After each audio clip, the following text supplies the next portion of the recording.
गुजरात के वडोदरा में स्थानीय स्वराज के चुनाव प्रक्रिया को लेकर तैयारियां तेज हो गई हैं। वडोदरा में स्थानीय स्वराज चुनाव को लेकर राजनीतिक सरगर्मियां तेज होती नजर आ रही हैं। शहर के 19 में से 14 वार्डों में चुनाव कार्यालय का उद्घाटन शहर अध्यक्ष डॉक्टर जयप्रकाश सोनी की अध्यक्षता में किया गया। इस मौके पर विधानसभा के मुख्य दंडक और रावपुरा के विधायक बालकृष्ण शुक्ल ने स्थानीय नेताओं, वार्ड अध्यक्षों और कार्यकर्ताओं के साथ वार्ड नंबर 3, 7 और 14 के कार्यालयों का दीप प्रज्वलित कर और रिबन काट कर उद्घाटन किया। अगर दावेदारों की बात करें तो वार्ड नंबर 3 में 81 उम्मीदवार मैदान में हैं, जिनमें 13 महिलाएं और 59 पुरुष शामिल हैं।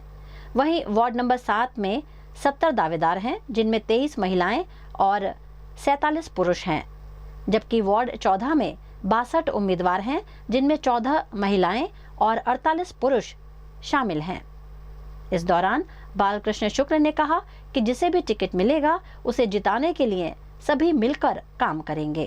आज અને આવતીકાલે આ 2 દિવસમાં વડોદરા મહાનગરમાં તમામે તમામ 19 વોર્ડમાં ચૂંટણી કાર્યાલયનું ઉદ્ઘાટન થવા જઈ રહ્યું છે। પાર્ટીના તમામ મુખ્ય કાર્યકર્તાઓ અલગ અલગ વિસ્તારોમાં આજે કાર્યાલયનું ઉદ્ઘાટન કરી રહ્યા છે। અને બીજું જે આપે વાત કરી તો દરેક વોર્ડમાં સરેરાશ 100 કરતાં પણ વધારે કાર્યકર્તાઓએ ઉમેદવારી નોંધાવી છે। परंतु भारतीय जनता पार्टी જ્યારે આપણે એવું કહેતા હોઈએ કે વી ધ પાર્ટી વિથ ડિફરન્સ, તો ભારતીય जनता पार्टी में आ एक फरक है बीजा राजकीय पार्टीओ करता कि टिकिटनी दावेदारी बधा ज करे छे।